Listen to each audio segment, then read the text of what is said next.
What's going on, y'all? Welcome back to another episode of Block Shoppers. Today we're here in the Historic District of Anacostia. We're checking in with one of my past clients, Ousmane. He purchased this 4-unit building in the Historic District, just steps away from the Frederick Douglass house and the big chair. We're gonna check in. He had some renovations he was doing, so we're gonna check in on the progress. My name is Ousmane Cisse. I went to the University of Maryland Eastern Shore. I'm a database engineer for the Department of State. I just purchased a multifamily 4-unit, 2 bedrooms, 1 bath in the Historic District of Anacostia. And today I'm gonna give you guys a tour of the units and kind of show you guys, the renovations that I made.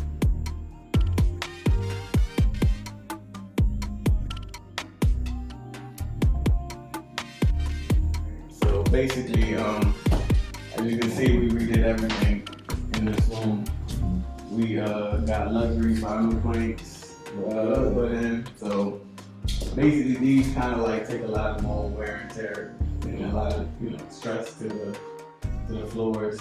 We basically cleaned up the cabinets; they were already in good shape.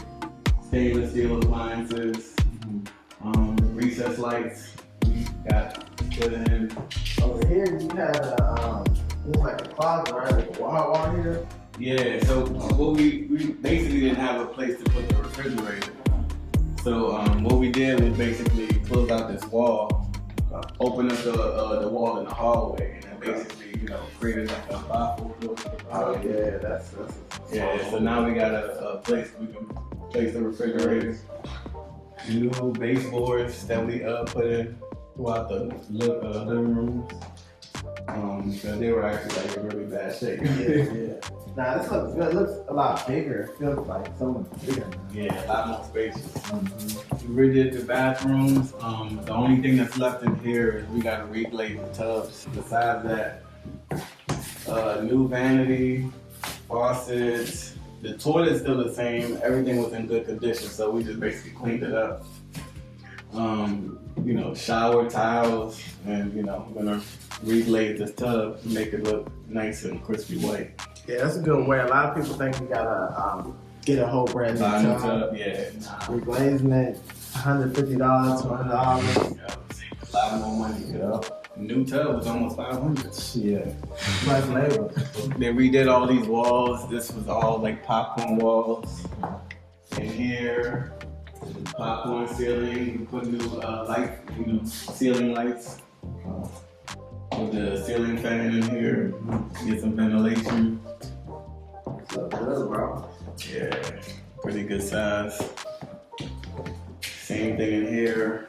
New baseboards, ceiling fan, and then just give it a good paint job. Yeah, but for the most part, we got most of it done. The only thing that we're waiting on right now is just the refrigerator, appliances, and we're getting our ductless units installed soon. Okay. Yeah, ductless unit, that's where to go. A lot cheaper, right? Yeah, but really cheaper and very efficient for these small space rooms. Right. But besides that, just kind of like putting finishing touches in here.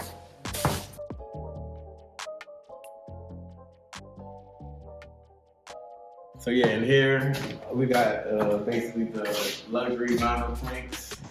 We just got put in new baseboards, the recessed lights. So they, like I said, it's still a work in progress. They gotta do some last minute touch-ups, new faucet. What a backsplash, bro. Yeah, I didn't even talk about the backsplash. Yeah, the backsplash is actually smooth. So I wanted to keep the cabinets, and basically, it's hard to find stuff to match with brown. So I was kind of like, this white kind of like looks really good with it. Subway tile. Yeah, new stainless steel appliances. So over here, you initially had a hot water heater over here. Yeah, had the hot water heater over here, so we didn't have a place to put the fridge. So what we did was we closed up this wall and then opened up the entrance to the hot water heater hallway. And then so now we got a space where we can put our refrigerator. That's a hell of a lot, Yeah, took a lot. lot of planning, but you know. That's how you utilize your space, man.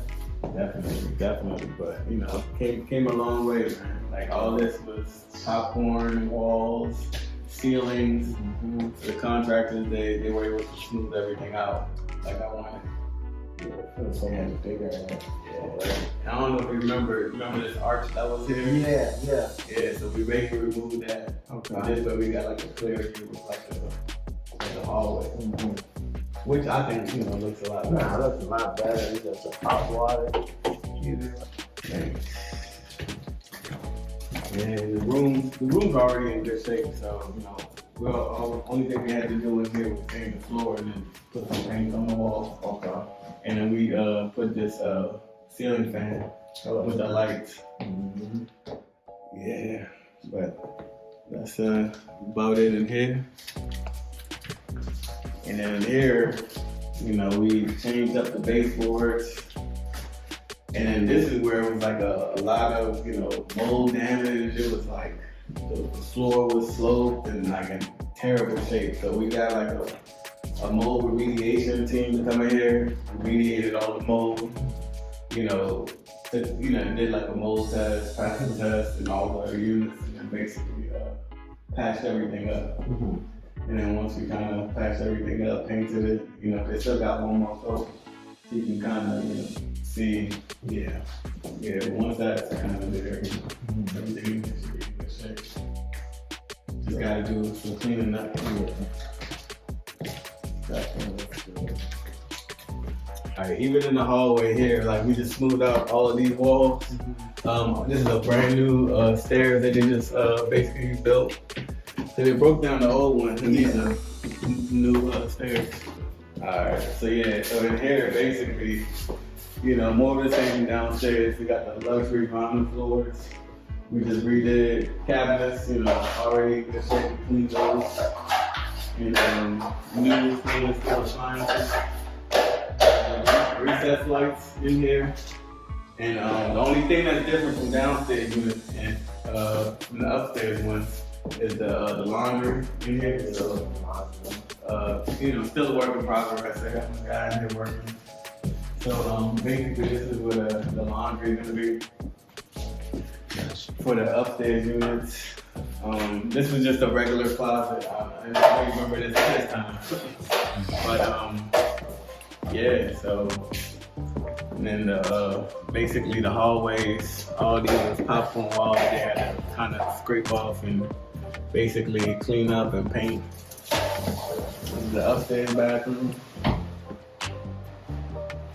So basically, in here, changed up the tile a little bit, and got the marble-looking tiles, vanity sinks, and new, you know, vanity mirror, clean paint.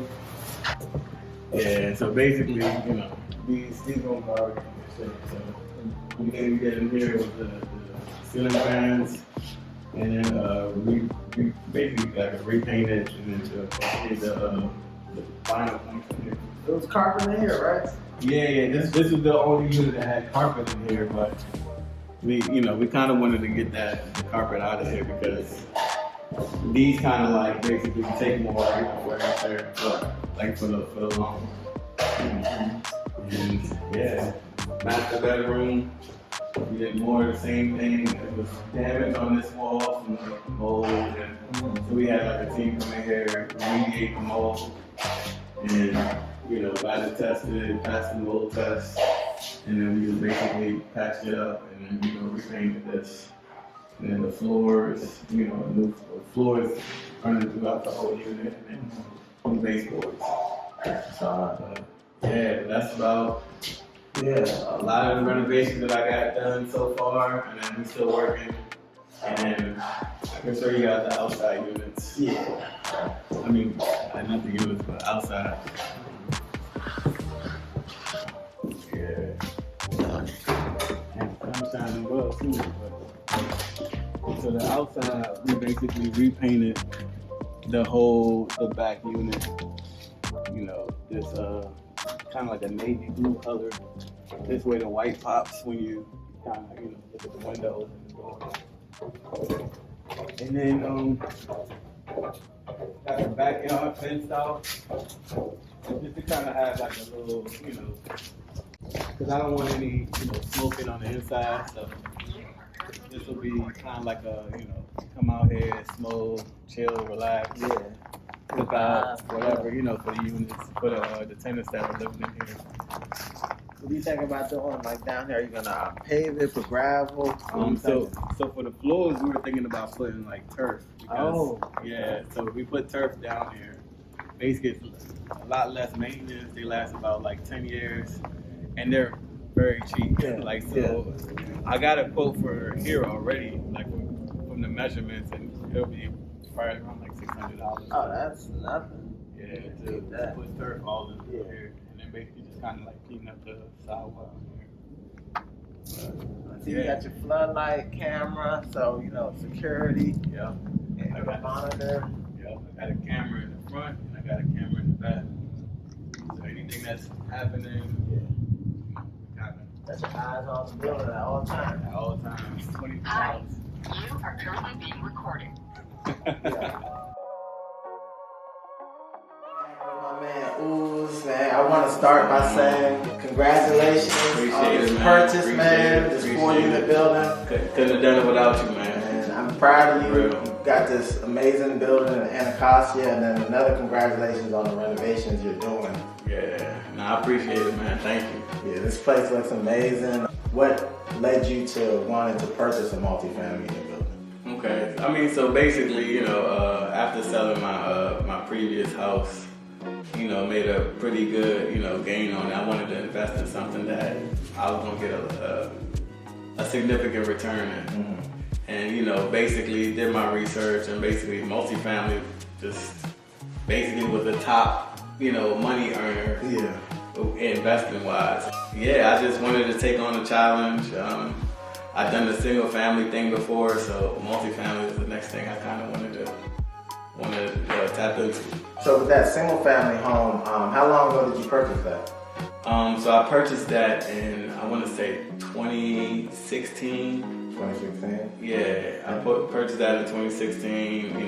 Basically it was an old home that needed a lot of work. Mm-hmm. So I basically purchased that while I was living in it. I was renovating different sections, projects in my house. Mm-hmm. And then by the time the pandemic hit, my equity was sky high. Right. So I was just like, man, let me just go ahead and cash out. And you cashed out. Yeah. So you took that money from what you cashed out, Mm-hmm. and you decided to purchase this multifamily. Yeah, well, not even most of a portion of it. Right. I used to purchase this multifamily. Mm-hmm. The rest of the money, I put in different, assets, stocks, things of that nature.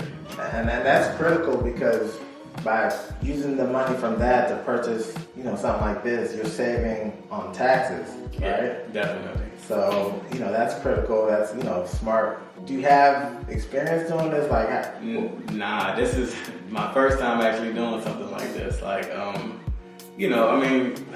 It was a lot of, talks and, this was not a good idea from a lot of different people. But I like to challenge myself. I could have, stuck in the house that I was in, newly renovated, nice. But I just told myself, I kind of wanted I wanted to evolve, take it to the next step. And this is my next step in that. Oh, that's right. And so with this purchase, you used the FHA 203K loan. Mm-hmm. And so with that loan, you were able to lump your renovations into the mortgage. Talk about that process. Can you give us, especially this is your first time doing, something with a 203K loan. What was that process like? It was some hiccups along the way.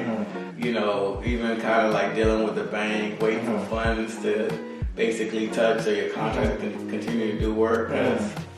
It takes time, but I think it's worth it, because it's just your renovations already, included in your mortgage, and it's basically already paid for. Gotcha. So what are some lessons learned from doing the renovation? Like you said, there were some things that came up, unforeseen circumstances. Yeah. What advice would you give to somebody? It's funny, because I thought I planned for unforeseen, you know, things popping up, or I had like a special fund for those. But dealing with this project, I even ran through that. So basically, I would say just make sure you got more than enough, funds to kind of like maybe close to like double what you're already thinking, because it was things that came up that I didn't even know about, that basically like a moisture barrier for under the property or whatever. There was no moisture barrier, and then over time that'll kind of like rot the wood that's under there. I didn't know I could have seen that during the inspection, or insulation in the attic. So basically, once we removed the roof, basically we had to remove the existing insulation. So I had to basically put a new roof in and then re-insulate the attic. So it was like, and that cost some change. So those are a few of the things that I wasn't really. I didn't really budget, pretty well. But besides that, I mean, everything kind of went, according to what I thought and schedule. And again, in a perfect world, everyone wants everything to be perfect. But and I'm sure some people who hear this may deter them from wanting to do this. But does that scare you? Like, do you want to continue purchasing more property? Like, oh yeah, for sure. Yeah, I mean, like this whole process, as difficult as it may have been, I think I enjoyed every part of the process. And like I literally enjoy, this whole real estate. I mean, as you should. Like, you purchased this property in September. We're in January right now. Yeah. Purchased it for $730,000. It appraised for $830,000. Yeah. Before you did any renovations. Right now, homes in this area are selling for $900,000. Right. So in less than 4 months, you got some equity already built up. Yeah, that's close to $200,000 in equity almost. And I mean, I'm happy with my purchase. I plan on basically just sitting on this for now, and then just kind of watching the equity, grow, and let the tenants kind of pay my mortgage. That's living the dream right there, man. You talked about tenants. So what are your plans for the building? So it's 40 units, all 2 bedrooms. You're in Anacostia, Historic District. Renovations going on all over. You got the art district. Right. It's a lot of stuff going on here. So obviously culture is important. So what kind of culture are you trying to build in your unit? Well, in these units, I'm thinking the top 2, I'm probably gonna do like market rent. I'm gonna basically, because those are the ones with the wash and dryers, I was thinking about basically having long-term tenants in there. Good people, good quality people in there that's gonna take care of the property. And then the bottom units, that one doesn't really have wash and dryers, and it's kind of more, easier to access in and out. So I was thinking about doing an Airbnb with the 2 bottom units. Okay. Yeah. I mean, this is a great area. You got Airbnb, you can do traveling nurses, hot pads, corporate housing. You got your pick in this area. Yeah, literally, I'm about not even 10 minutes away from downtown. So this is a great location for stuff like that. Yeah, definitely a great location. So, what's next for you? So hopefully we can complete this renovation. Next month, hopefully we'll go live. We can kind of see where all this hard work was for. Yes, sir. So start to make some money. So, in terms of advice to people, period. Again, you work in IT. You don't really have a real estate background. What were some resources that you used to kind of help with, your purchase? Randy? But I mean, like I said, you were a big help in a lot of this stuff. I didn't know. I'm coming into this green. I don't really know much about multifamily real estate. So you were a huge help in that. I did a lot of research, a lot of YouTube, books, I'm currently reading like the multifamily, the multifamily investor. Hey, yeah, that's a good book. And basically, you know, just kind of like do your research. Like anything you want to kind of like do, like go in head first. Like that's kind of like my mentality on a lot of things. Yeah. I just, you know, I want to do everything I do well. Like I don't want to half-ass anything. Right. And that was a good book you suggested. Rich Dad Poor Dad is another good book. Definitely. Millionaire Next Door. So you know, Definitely all one of good. those. Yeah. And I mean, a lot of times people don't realize it's like, again, you can have, you know, somebody like myself or another real estate person consult you, but then there's so much free knowledge out there. It's just, you got to see it, you know? That's true. And, you know. Yeah, it's a lot of knowledge, but it's just like, you know, you got to, you know, decipher, you know, what you want to get out of it. But I would definitely, you know, recommend this to anybody that's kind of like thinking about, you know, making that jump. Just go for it. Man, you definitely, I mean, you live in proof, like, you know, what you did with this property, man, 4 months from the equity you built up, the renovations, you know, you're doing a great job, despite the unforeseen circumstances that came out. Of You know, course, those costs, you already got that back within your equity. Yeah, So- and then that comes with the territory. Right. Like, ain't nothing that you doing like is risk free. Right, You know? right. It always comes with some type of underlying risk. And so, for your next purchases, right? Do you plan on taking the equity out, like doing a line of credit to, you know, access that money to put down on something else, or do you plan on just using the rental income to kind of build that up for your next down payment? Yeah. So basically, for my next investment, I kind of what you just touched on the rental income. So I'll have like a whole different account that just basically the rental income will be going into. So within, you know, I want to say a few months, and I also got money set aside for my next investment. So Right. From that first purchase. right from the first purchase. So basically, you know, I'm thinking probably fall. So that's Start going back into the market, and then basically looking for.